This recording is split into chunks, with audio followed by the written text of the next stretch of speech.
So this morning I talked about using nucleus colonies to maintain your apiary, to make your apiary sustainable so that you don't have to go abroad or anywhere else to buy your bees, and you can raise your own stock from your own stock. Well, raising the nucleus colonies is only part one of the deal, and the second part is raising the queen bees that go with it. Now this is an odd way to start a program. This is the governor of Vermont, the former governor of Vermont, may I say, because he passed away in August of 1991.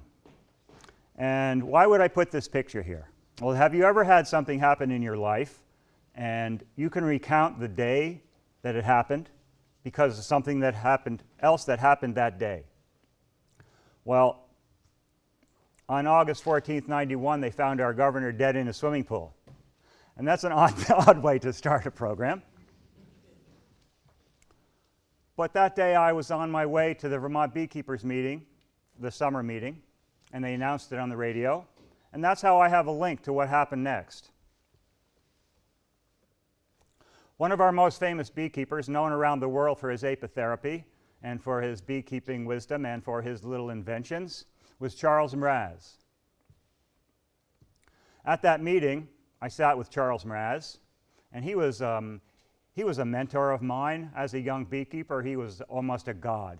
This guy was amazing beekeeper and a good friend.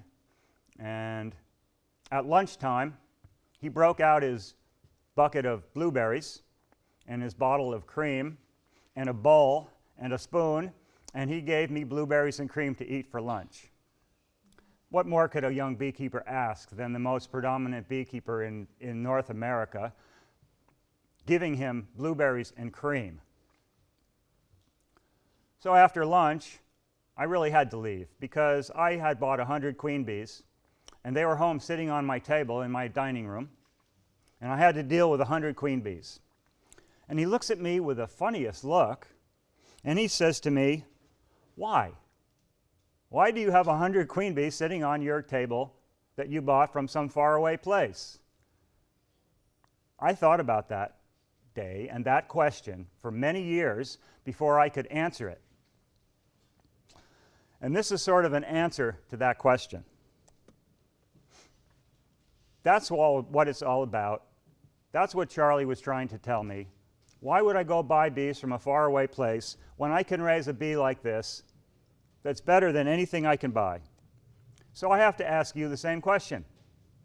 Are you buying queen bees from faraway places to put in your beehives?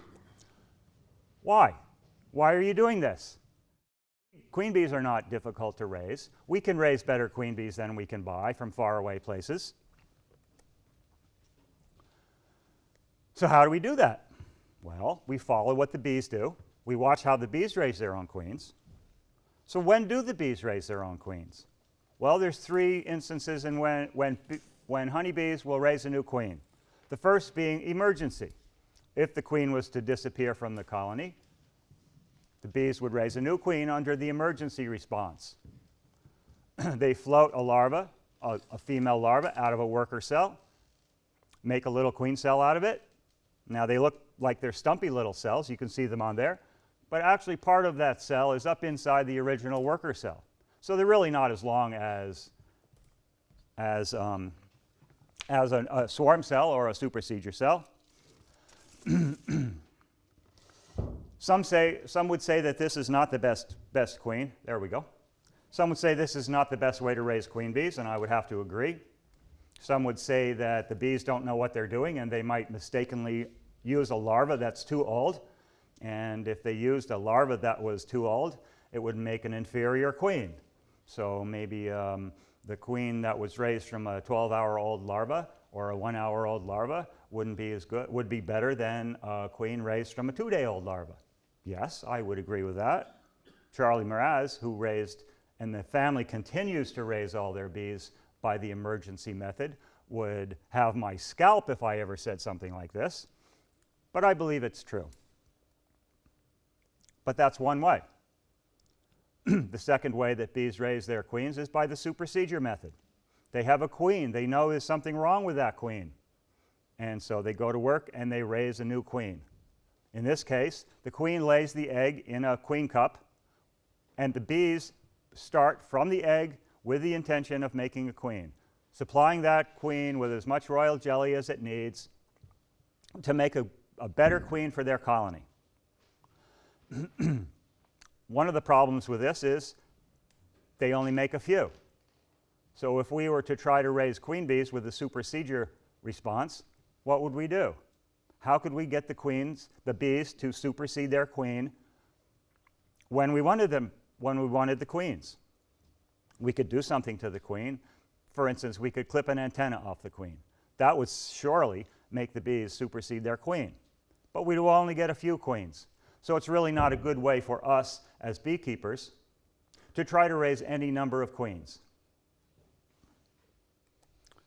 The third way that bees raise queens is by the swarm impulse. These again are queens raised when an egg is laid in a queen cup, and the bees raise that larva with the intention from the beginning of making a queen. This is probably the best way to raise queens because you get more cells, the colony is well stocked with nurse bees, and the nutrition coming in from the field is at its best.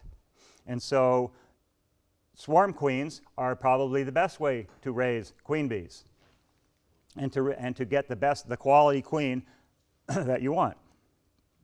We could use other ways.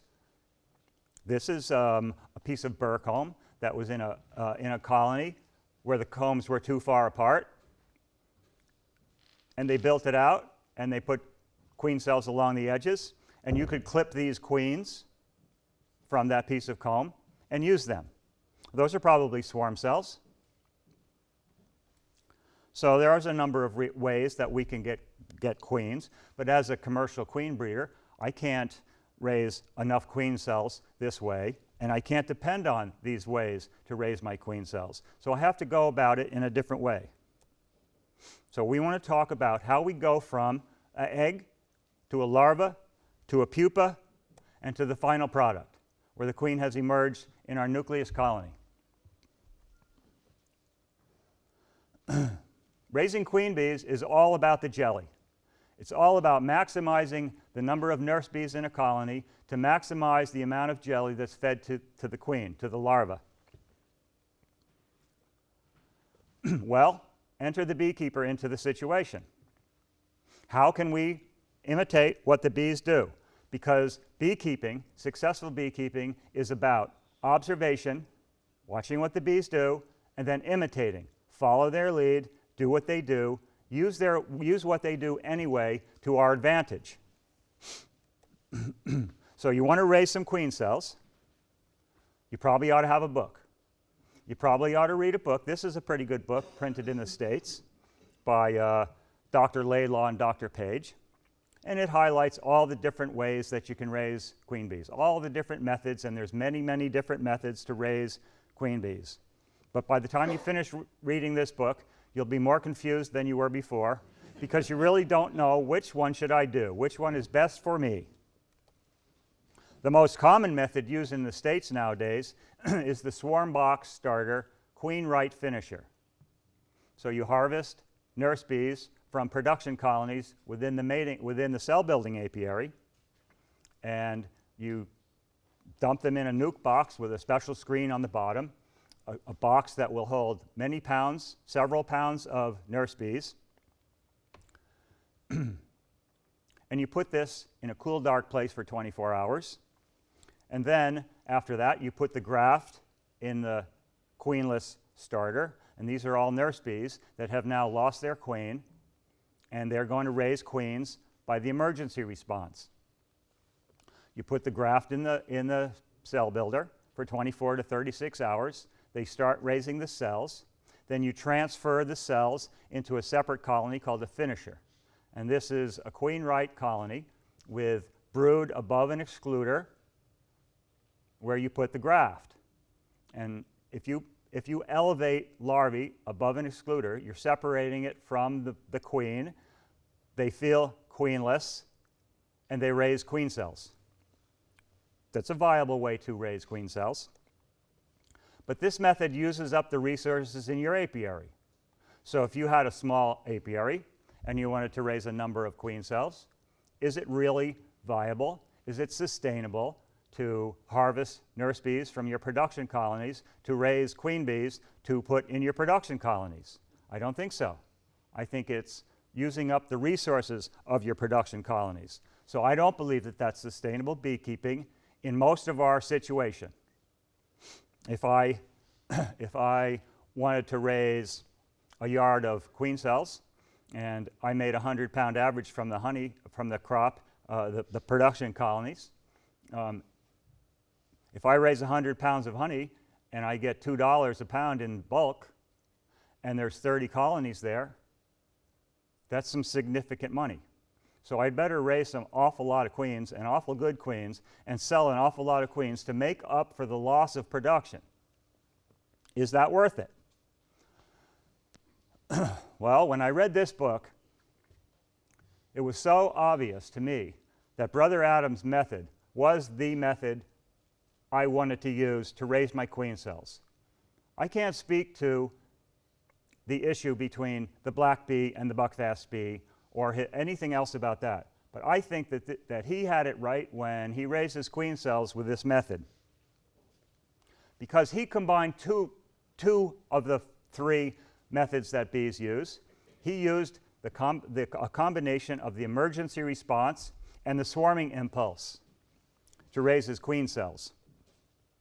I call it the Brother Adam 10/10 plan, or 10+10 plan, where he would take a strong colony of bees with 9 to 12 frames of brood, and he would go to a production yard and harvest frames of emerging brood, harvest a brood box of emerging brood and bees, take it back to the cell builder, and install it above a queen excluder, above a very strong colony.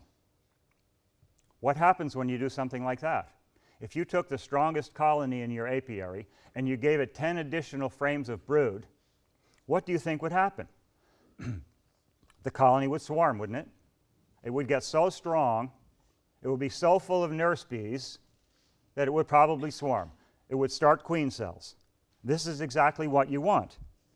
You're setting up your cell builder with a huge amount of nurse bees at a time when pollen and nectar resources coming in for the field are at their best, and the weather is at their best. You're raising your queen cells at the same time that the bees would raise their queen cells. This is the key. Don't raise your queen cells when bees won't raise their queen cells, because you're fighting. You're working against the bees instead of working with the bees. When I say a strong colony, I mean a colony that big that has bees from the top of the hive right down through a slatted rack to the bottom board. Full of bees, overflowing with bees. So let me go through the cycle a little bit. This is a colony. You see the bottom 3 boxes are the brood chamber. This is my brood chamber, 2 deeps and a medium depth super. That's the overwintered configuration for me. Late in April, early May, about maple bloom, I add 2 supers to that hive. Then about early to mid-May, I set it up as a cell builder.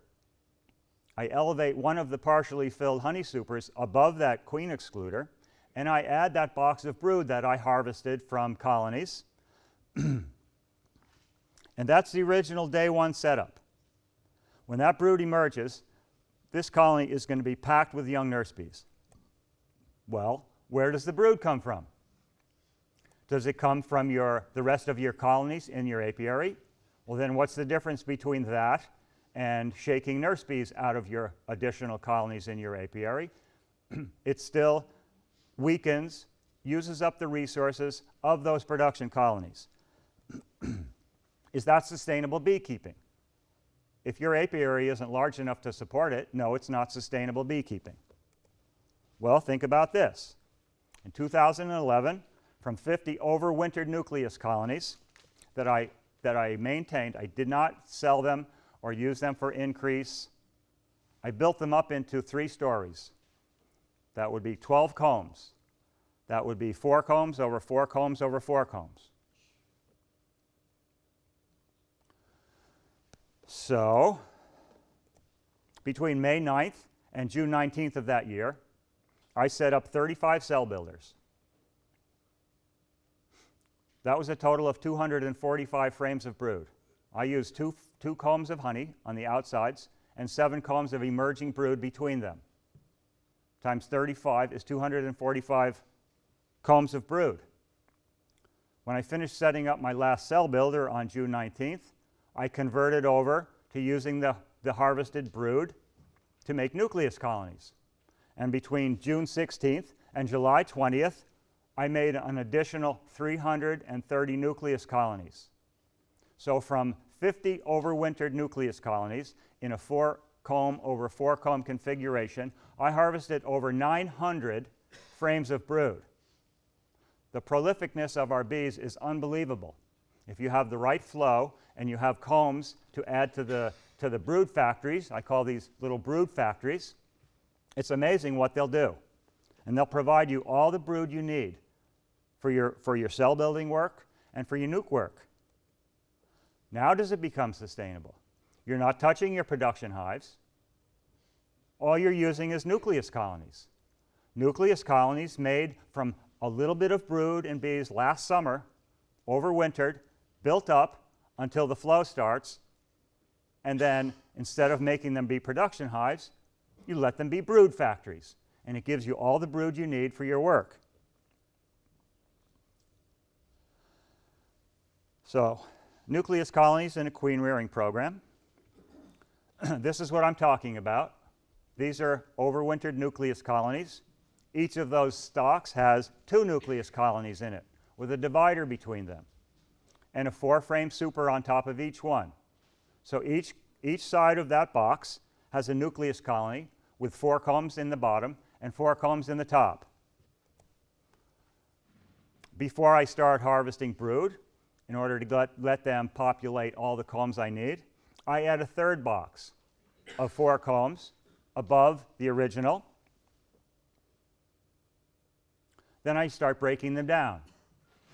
So about early to mid-May, I start breaking them down, pulling combs of brood out of them, putting them in a shaker box, which is a box, a body with a queen excluder on the bottom as a holding box. When I get my 7 combs of brood pulled out, emerging brood, pulled out of the nucs, so I'll go from the first nuc and I'll take 1 or 2 combs of brood from that nuc, whatever it can give me, without depleting its population enough to make it dwindle, but taking enough away from it so it won't swarm.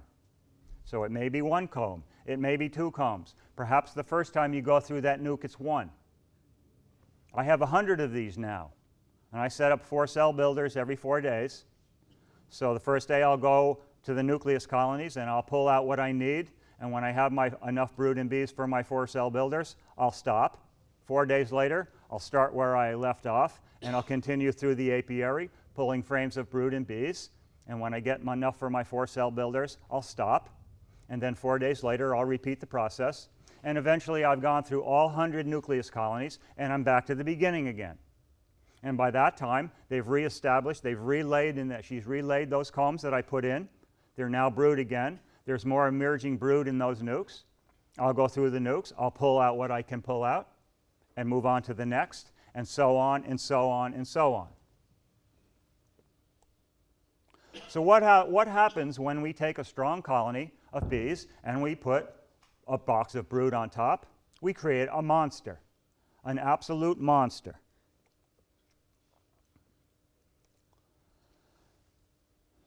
So 10 days after we set up this cell builder, it's grafting day. I changed this a little bit. I used to look the day before grafting day for queen cells, because you cannot have queen cells in a cell builder.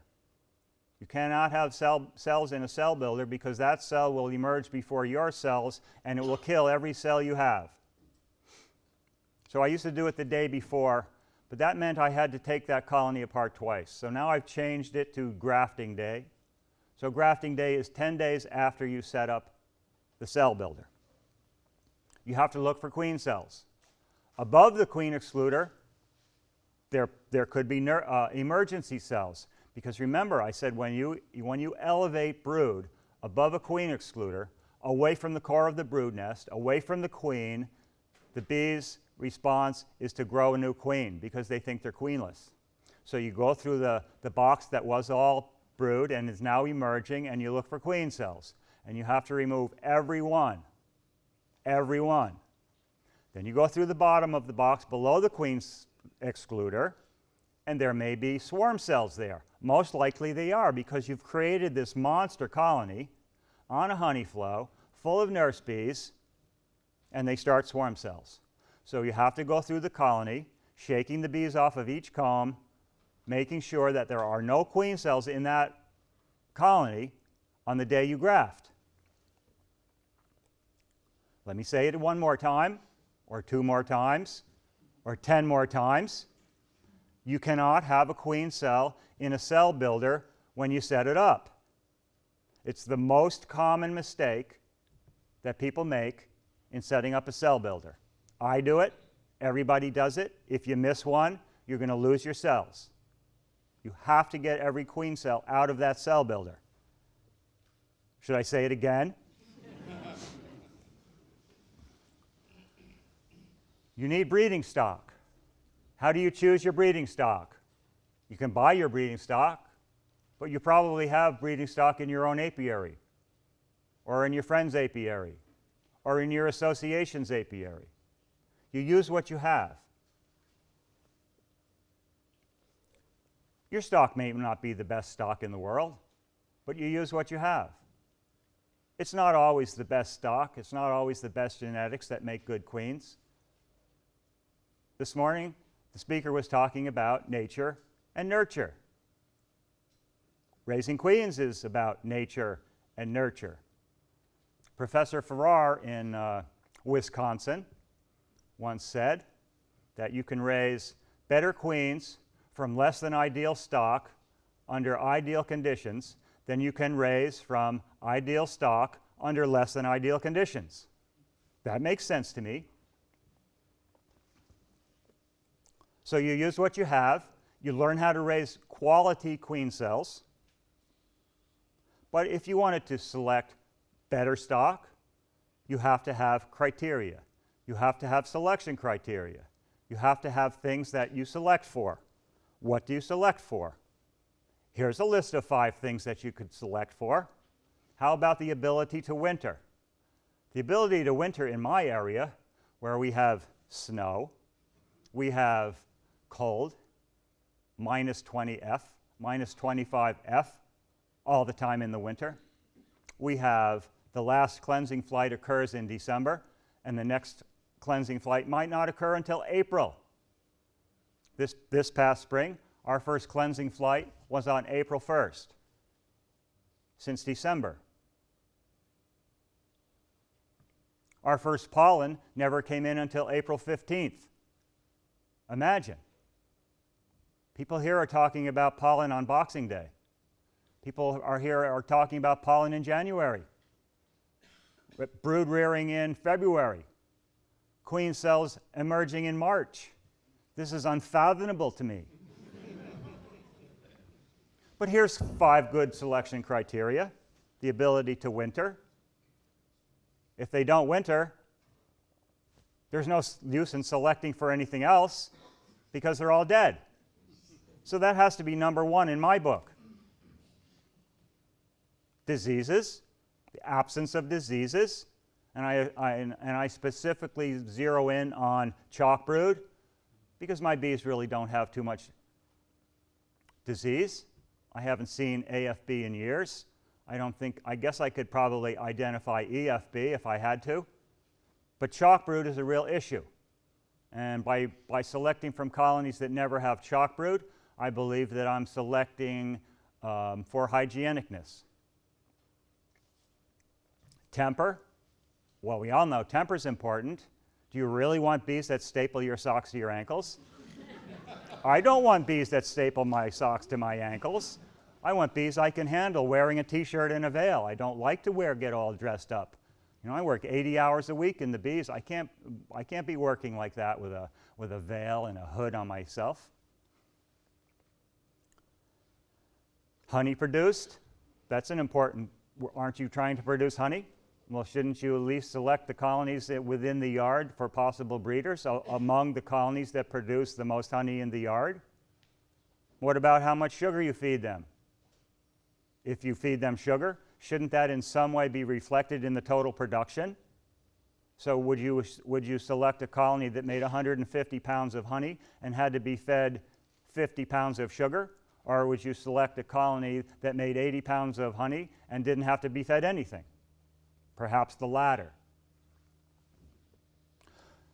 So you make a yard sheet, and your yard sheet would contain these different selection criteria that you think are the most important to you and to your bees and to your beekeeping. You keep track of the queen. This one I can keep track of the queen for a number of years, for 4 years. Or the population. How about the population? The first time you pulled the crown board in, I would say March. What would you say? February? Okay. What's the population? The population on the very first time that you pull that crown board off is the population of the bees that wintered. They're not really starting brooding yet. There hasn't been a lot of bee replacement for winter loss. So a colony that comes through the winter with a huge cluster of bees, and there's no dead bees on the ground, and there's no dead bees on the bottom board, to me, means that those bees individually are able to winter. It's not a colony with a big cluster that loses half the cluster on the ground in the winter. Or reversing, I reverse my colony's brood boxes, and I keep track of how many frames of brood there are in that colony at the time. So that would be brood, the amount, and the pattern. I might keep track of the pattern, say by 1 to 5, or weak to good, or minus and plus, something, however you do it, just so you can identify which colonies have more brood and which patterns are better. You keep track of what diseases are present, whether chalk brood is present. If you count varroa mites, how many varroa mites are present. And the next time you look at that colony and you mark down and you look for varroa, you count varroa. And each time you count varroa, you look at the change in population. Is it a colony that goes from 1 mite to 5 mites to 10 mites to 50 mites? Or is it a colony that goes from 1 mite to 2 mites to 3 mites to 3 mites to 4 mites? That's a good way of keeping track of what that colony is doing with its varroa population. Or how about temper? I think temper can be broken up into 3 categories. It's not just about how many stings you get, it's how nervous these bees are. Are they runny? Are they runny, drippy bees that when you look at a comb, they're running around the comb like madmen, like mad women, and they're dripping off the corner onto the ground? You don't want that.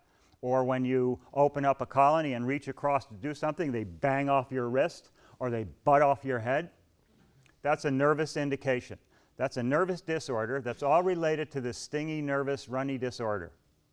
You want to keep track of that. How much honey is produced? There's three columns there, 3 rows. I can keep track of how much honey was produced for 3 years. Or how much sugar was fed. Well, I weigh all my beehives. We weigh every beehive before we feed it. And we feed it accordingly to how much it weighed. Now, that's a very accurate measure.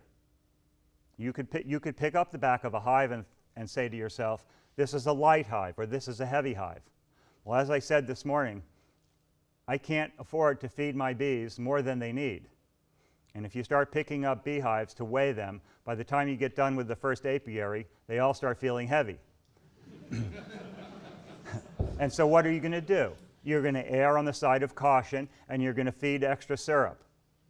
I can't afford to feed extra syrup to 1,000 colonies. 1 gallon to 1,000 colonies is several $1,000s, plus the time involved.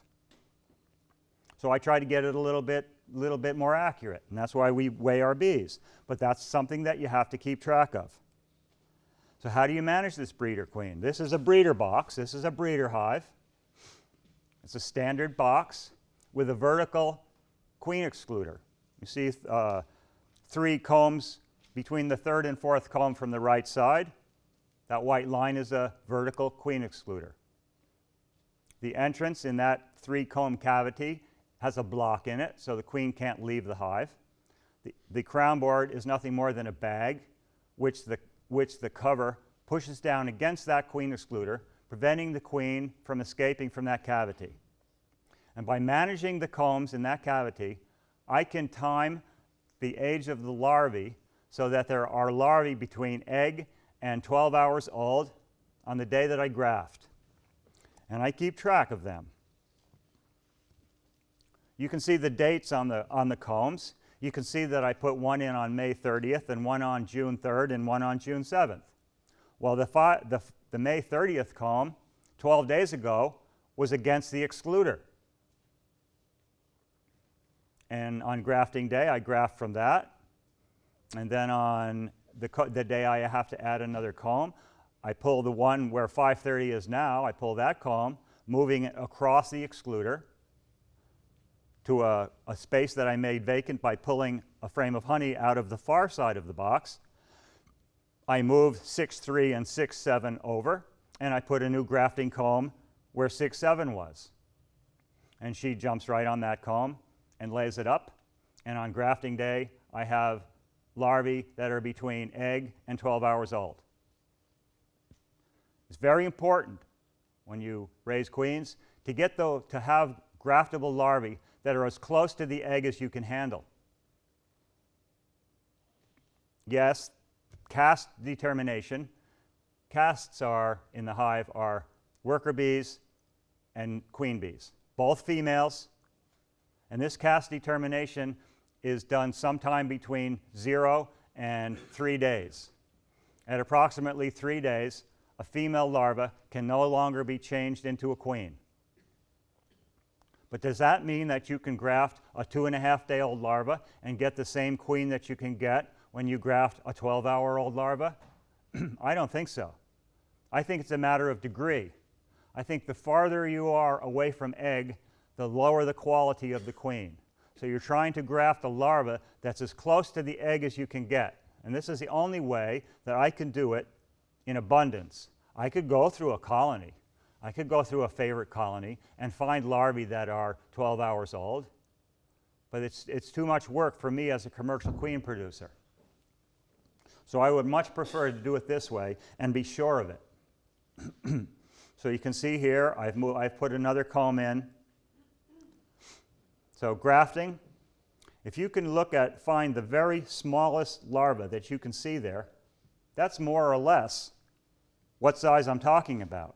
Now if you look at the top row of cells, the third one from the right, you notice that? Do you see that larva in the bottom? That tiny, do you see the egg right next to it? An egg and a larva in the same cell. This happens all the time. Sometimes I see 2 larvae in an egg. Sometimes I see a couple eggs. Try grafting that little larva with that egg next to it. You have to wipe the egg off before you can deposit the larva in your cup.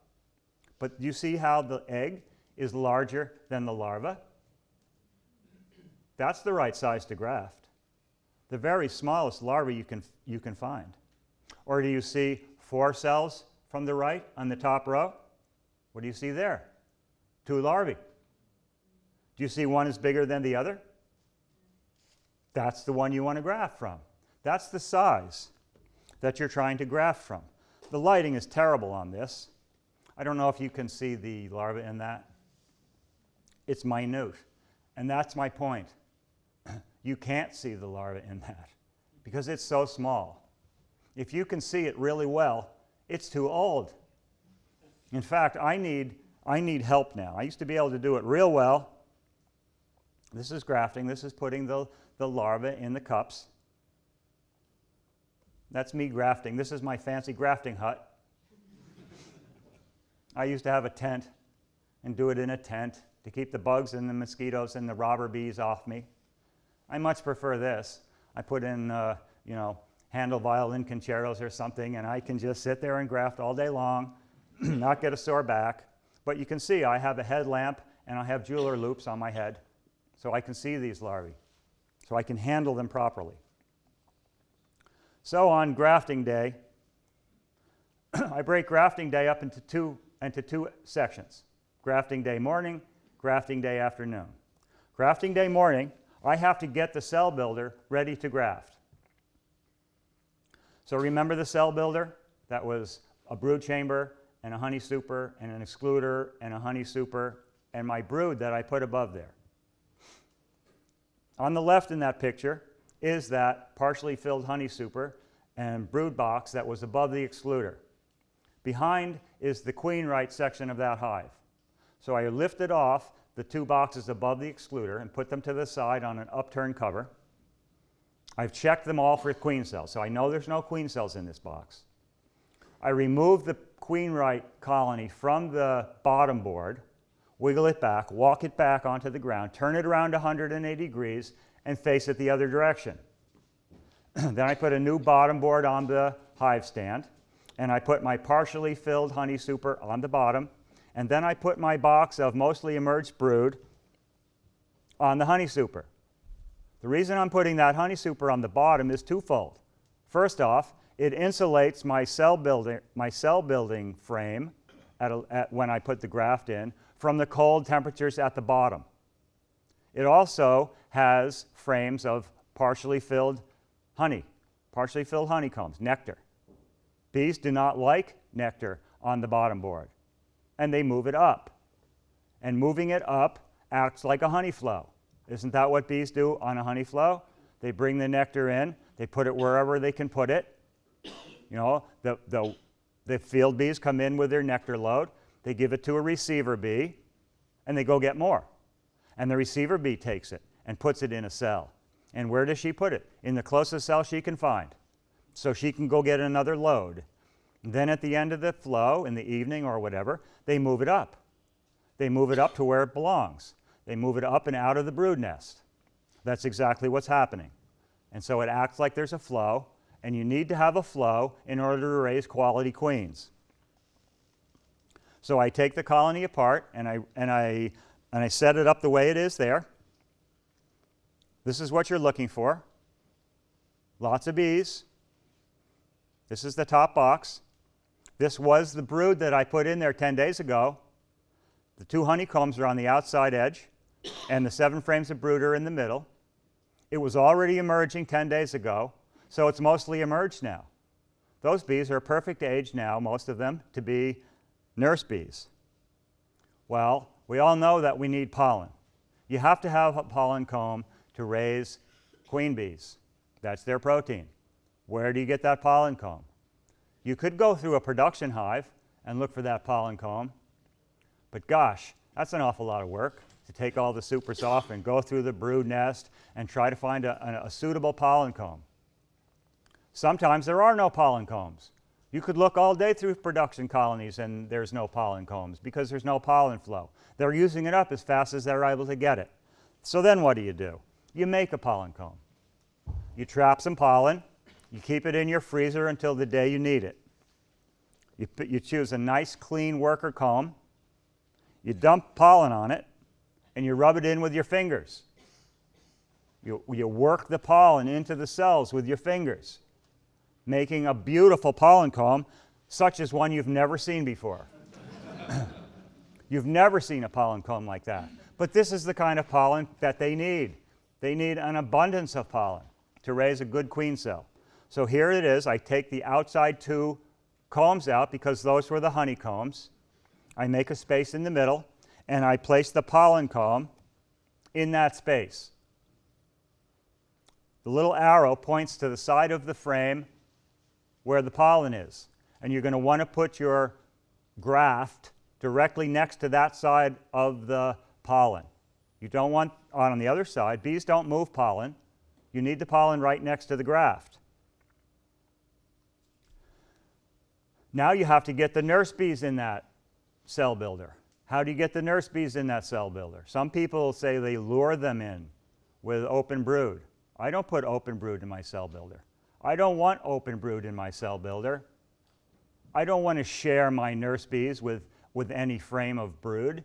I want all my nurse bees to jump on the cells, and their only cells they have, only larvae they have to feed are the larvae in my graft. So adding the nurse bees. How do you get the nurse bees where you want them? You put them there. You don't rely on some trick. You don't rely on smoke and gassing the bees up through a queen excluder with a metal slide in it and gas them up through there and hope that you get the right amount of bees. You put the bees where you need them. Well, how do you do that? Well, there's on the left is the box, is the cell builder that we put the pollen comb in. On top of that, I put a shaker box. What's a shaker box? It's a hive body, it's a brood box with a wood-bound excluder nailed on the bottom. I put that on top of my cell builder.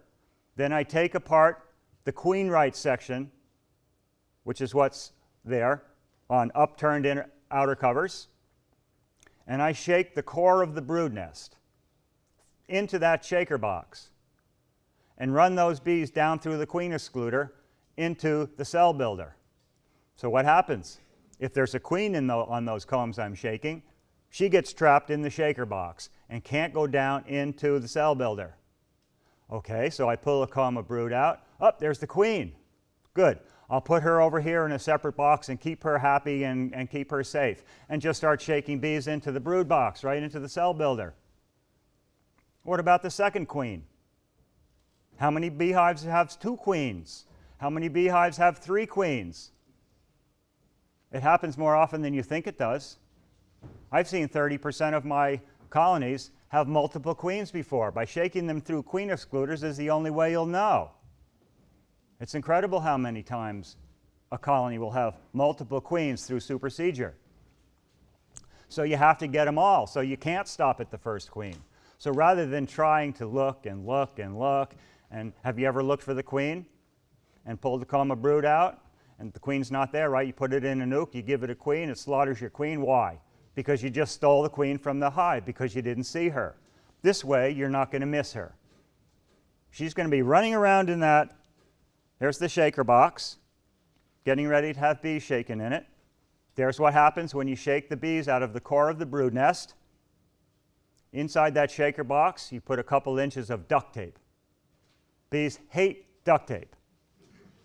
I don't know if it's slippery, or it smells bad, or it doesn't feel right, but the bees come up the sidewall to where the duct tape is, and they stop. And you'll see that there's a queen in that box. You'll see her running around the sidewall where it's attached to the queen excluder, trying to get down through that queen excluder.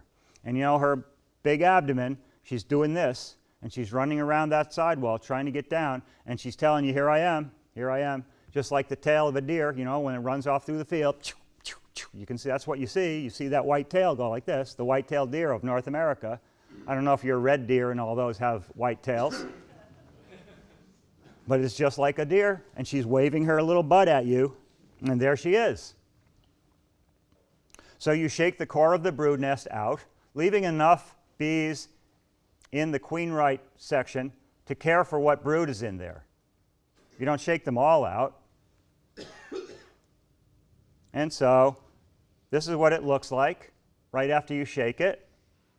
You shake the bees out, you put the crown board on, and you put a feeder on it. These bees have to be fed. They have to be on a honey flow. Now, you don't have to feed them, right, if they're on a good honey flow, do you? Maybe. What happens if it rains tomorrow, and the next day, and the next day, and the next day? There's no honey flow. What happens if all the farmers cut their fields on the same day? Just ended the honey flow. So you have to have a feeder on these. So I put a feeder can on the crown board hull, and I feed them. As long as they're drawing the cells out before they seal them, they have to have a source of carbohydrate. And this is what you're creating. You're creating this colony that's full of nurse bees. They have no larvae from which to raise a queen. We call that hopelessly queenless.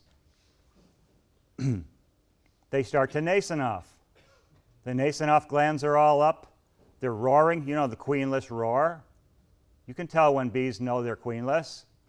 They make this roar. They stick their butts up like this and expose the nascent off gland. Grafting day is finished. Morning. Grafting day morning is finished. The colony has been set up. You've created this hopelessly queenless unit that's overflowing with nurse bees, and they have no larvae to feed. Take a break. Relax. Go have lunch. Listen to some Mozart. You know, this is supposed to be fun. This isn't a stressful thing. This is fun. Don't get all wound up. Don't get a feeling here. The bees are doing the work. You did what you're supposed to do. Now they're going to do their part. In the afternoon, you come back to the cell builder. This is what you find. This one's got a hive top feeder on it. I prefer to use cans now because hive top feeders are too prone to cause robbing. So I use gallon cans on the on the feed hole of the crown board. These bees are totally frantic. They're flying around the apiary. They're crawling around the hive. They're crawling all over the hive. You can hear them crying. They're roaring. They're crying. They're looking for something. It's obviously they're looking for a queen or they're looking for a larva. They're absolutely hopeless. They know they're not going to make it. That's what you're trying to create. That's why they jump on the grafts and just jump right on them and start making queen cells, because they're hopelessly queenless. That's the space next to the pollen comb. You spread the frames at the pollen comb, and you put your graft in. Like this. Breeder queen 40. I keep track of which breeder queen I have.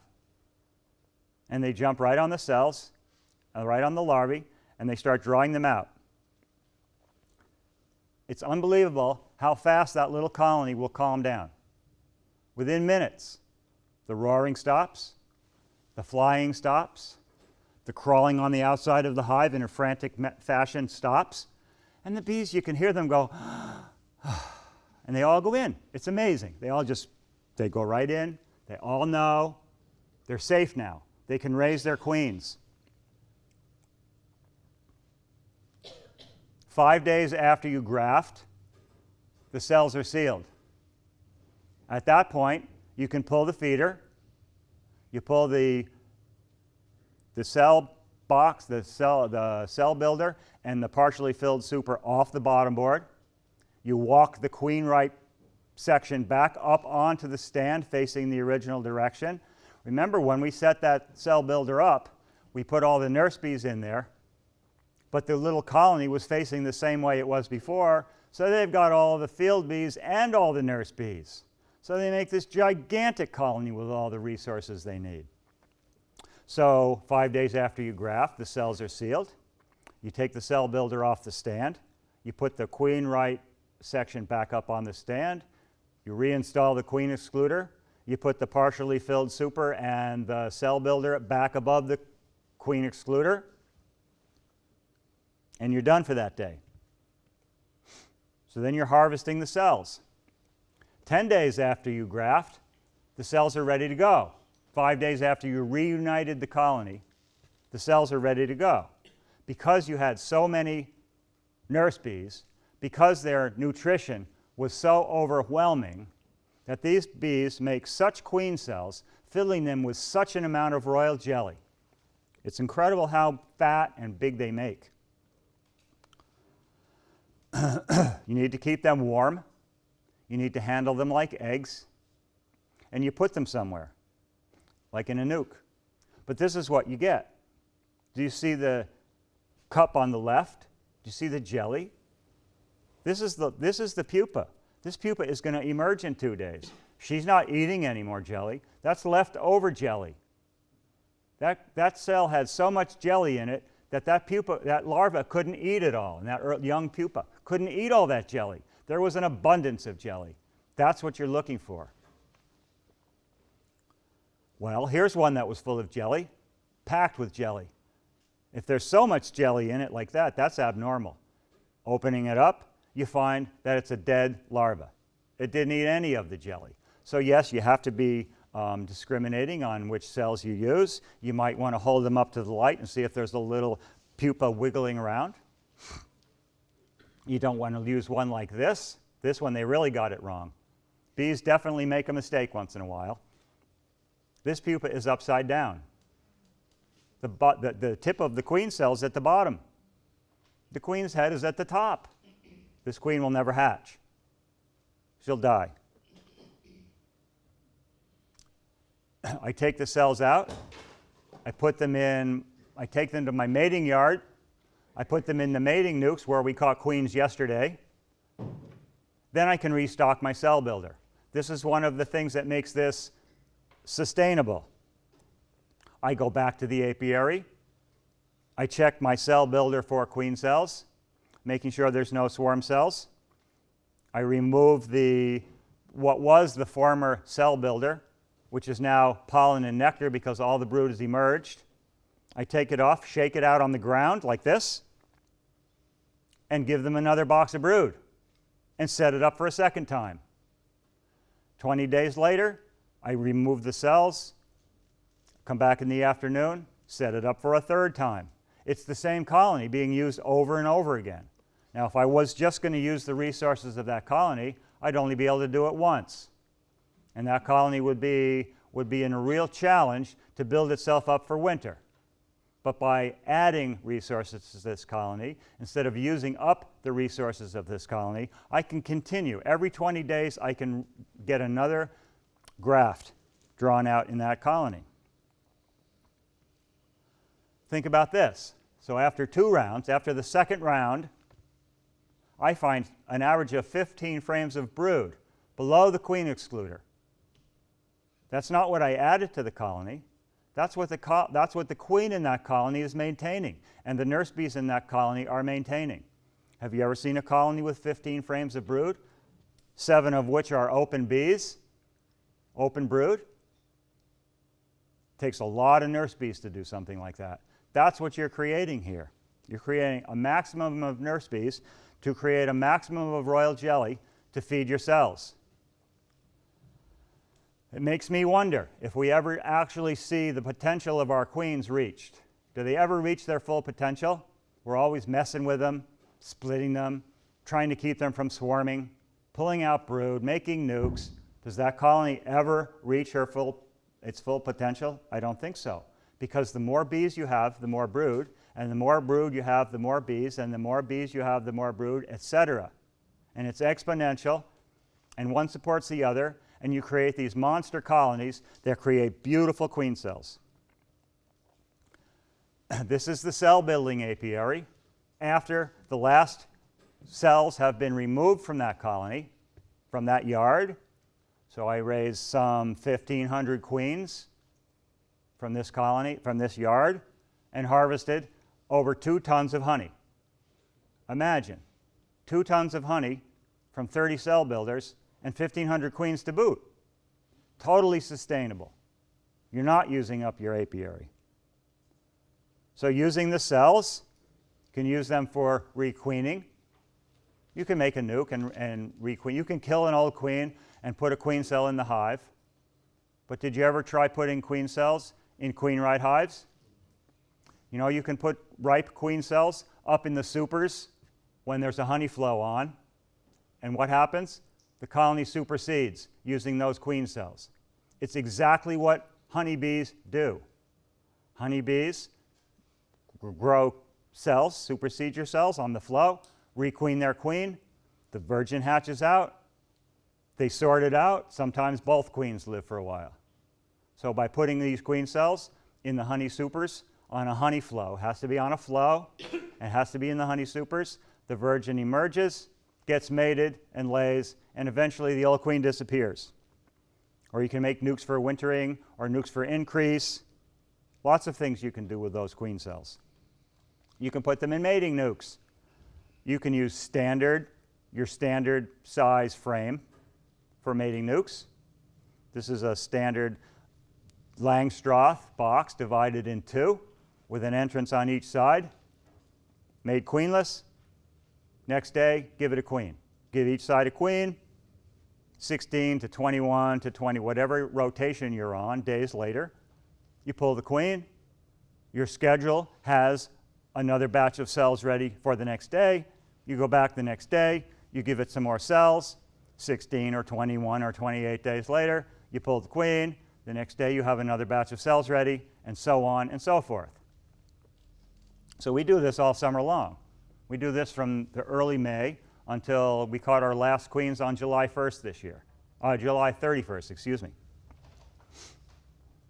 Or you can use little mating nukes. You can use the Imitate mating nukes, the little mini combs. Well, this is my own version of that. This is a standard brood box, divided the short way. You know, we don't have the national, which is a square. Our boxes are 20 inches deep, long, and 16 1/4 wide. So I put a 5/8 piece of wood. No, not 5/8, 9/8. That would be a 5/4. It's called 5/4. So if you make frame rests on the top of that 5/4, it's really 1 1/8 inches. And if the frame rest is 3/8, you get a 3/8 frame rest and a 3/8 piece divider and another 3/8 frame rest. And these are nothing but standard frames cut down to fit the little cavity you just made. So you make your own frames from store-bought knockdown frames, remill the ends, and make these little combs. So each side, it sits on a bottom board. That central divider sits on a cleat, so the bees can't cross under from one side to the other. There's another cleat in the middle of each cavity running the long way, and the feeder, that's a division board feeder. It's got 2 cavities in it. Each cavity has an entrance for the bees to go in from the opposite side. The holes you see there are nothing more than fill holes. That's where you fill the feeder. You put the bag on top. The cover pushes the bag down against the central divider and against the top of the feeder, so the bees can't crawl in and over. So they go into that little hole for their feed if they need it. You're able to move that feeder to one side and have an 8-comb nuke, or you can put it in the middle slot and have 2 4-frame nukes. So when we're making queens, both feeders are in the middle, creating 4 different cavities, each with their own entrance. And we put a queen cell in. 16 or 21 or whatever days later, we pull the queen out. Next day, we put queen cells back in.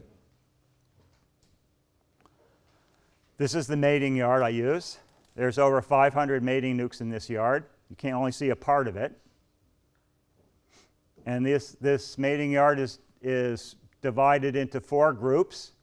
And each group has 4 circles, and each circle has 8 4-way mating nukes for a total of 38 per circle, or 128 per group.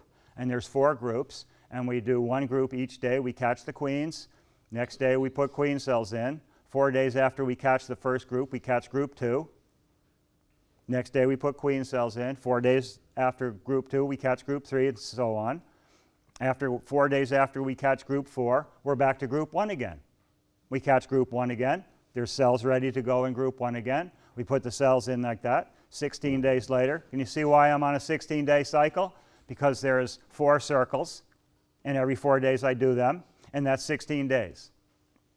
Some say that it's better to leave your queens laying for more days. I would say you're probably right, but in my commercial operation, they get so strong in these little ones that it's really difficult to find the queens. Here's the cell building yard being fed for fall, autumn. They've got their feeder shells on top and a can on top of each nuke. Half the queens have been caught, and the feeders have been moved over to one side, and all the queens have been given 8 combs instead of 4, and they're wintered. They're moved to their winter locations. They're given an extra box on top that's got 10 mating nuke combs in it. So now each queen has 18 mating nuke combs to lay. She builds up into that, packs it with honey and brood, goes through the winter. In the spring, the day before queen cells are ready, we break it down again, fill all the nuc boxes we can with brood for group 1, possibly leaving the white boxes on a bottom board, adding another white box to the top of each so that we can have these things build up again and we can use them to requeen beehives or whatever we want. This is what it looks like. There's 2 nucs here. Each of them have 18 combs. You can see the feeder in the bottom box has been moved over to the side wall. So the queen had 8 combs, so we added 10 more above. You see what they do? See how they pack it with honey? Those are all nice honeycombs that are above them for the winter. Then we have to catch the queens. Catching the queens is my favorite day of the whole year. My favorite day of the week, or every 4 days, is catching queens. I love catching queens. But this is what happens. Can you imagine trying to find a queen in that thing? So if I go too long and I let them get too strong, it's really difficult to find the queens. Hence why we go 16 days. And we're still pulling brood or honey or bees out of the mating nuc to keep the population down enough so we can find the queens. So here's my queen crew, my queen catching crew. There's 4 of them. There's 4 combs in the box. I'm the designated catcher marker, cager. So they bring me the comb with the queen. I have a little table. I pick the queen off the comb. I have a little pile of bees on my table. I just shake bees on my table, which is actually an upturned cover. I mark the queen. I cage the queen. I add 9 attendant bees and cork her, put her in a box. They bring me another queen. Sometimes they're so good I can't keep up with them. I'm frantically stuffing queens in cages and marking queens and trying to keep up with them. We do 128 queens every 4 days. The famous Sam Comfort. If you know Sam Comfort, if you've heard of, he's the top bar guru in the US. He teaches everybody about top bars. Not me. Not me. And Kate and Cork. Cork is the frame puller, the one on the left. He's a frame puller. He's got 2 hook hive tools. He's just pulling combs out and giving a comb to everybody. And so you pull out all 4 combs at once. She doesn't have a chance to run away. She's on one of those combs, and you can just look like this and find the queen. You have to find the queen. Imagine 128 of those in a day. And you're intently staring at this. Did you ever do any welding or soldering? And you intently stare at that little spot of light, and all night long you weld or you solder because you see that little white line going across your brain. Same thing with catching queen bees. You see the shine on the bee. You're so intently staring at that shine, looking for the queen, that all night long you're seeing bees in your dreams.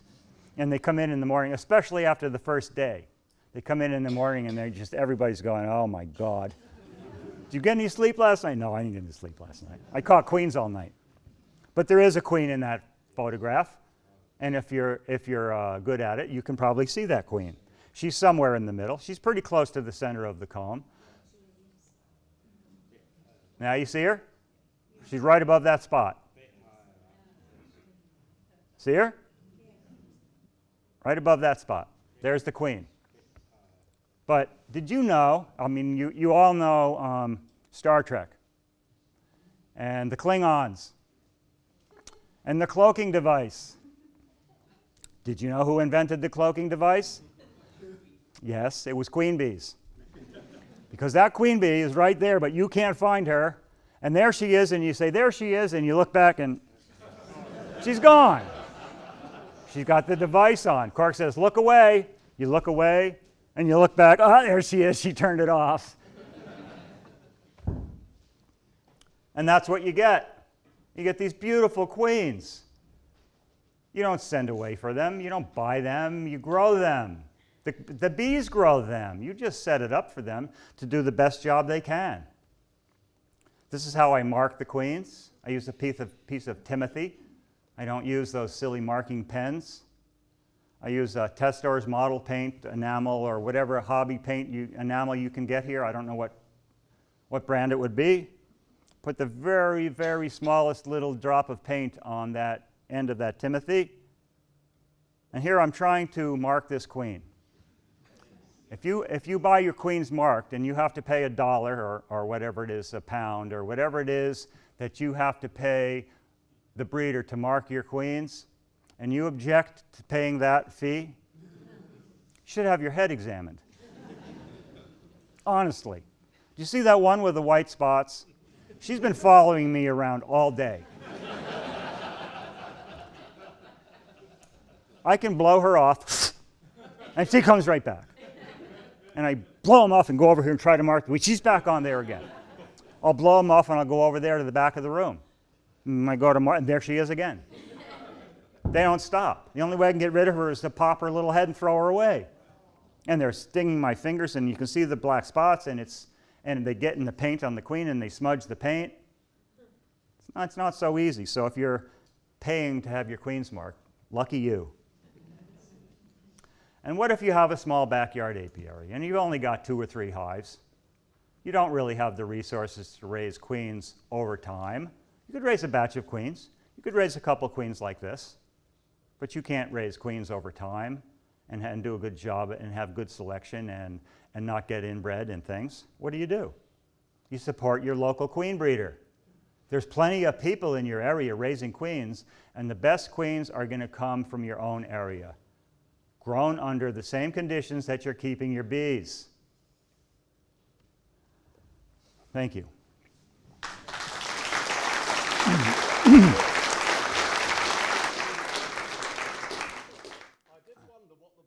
Do you ever have to use pollen substitute if you've got a lot of bees in a yard, and I'm just wondering if you always have a huge amount of pollen?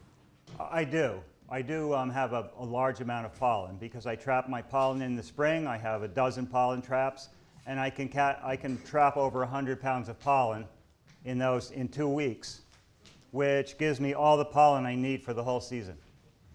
If I didn't have any pollen, or I only had a limited amount, yes, I have used pollen substitute, and I have used a mix of pollen and pollen sub and worked it into the combs, and it's done a reasonably good job. If I had my druthers, I would rather use pure pollen. Do you take any precautions to avoid inbreeding? Yes, I don't grow all my queens from a few number of breeders, and I surround my mating yard with a number of apiaries that have all the best stock I can get from all different breeders. So that's really about all we can do.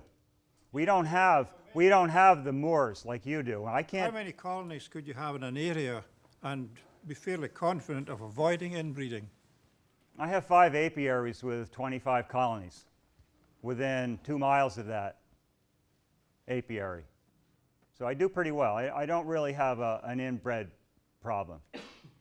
When you have your queenless set up ready to graft, do you ever put a queen excluder underneath it to stop a stray virgin going in? I think that's a real good idea, because that queenless situation is just begging for a queen.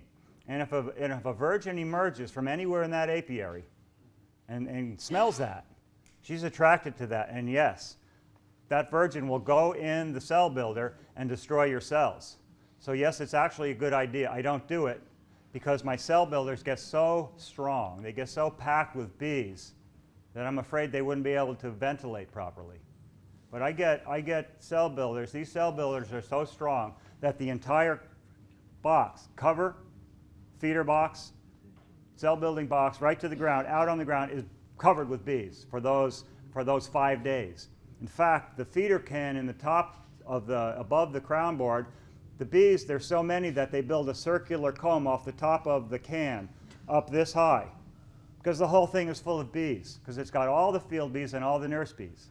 So yes, I think that's a very good idea, but I don't do it. And I do lose one once in a while. Yes. Do you do anything to enhance the drone population in the area where your mating nukes are I situated? don't use drone comb, but there's plenty of drone comb in my bees, but I have well-stocked apiaries all around my cell building yard. One last question. You're moving a lot of bees from colony to colony, that sort of backwards and forwards. How do you stop them fighting each other? They don't fight. They don't fight. Bees don't. I don't know why, but they don't. So you just chuck them in? Of course. Thank you.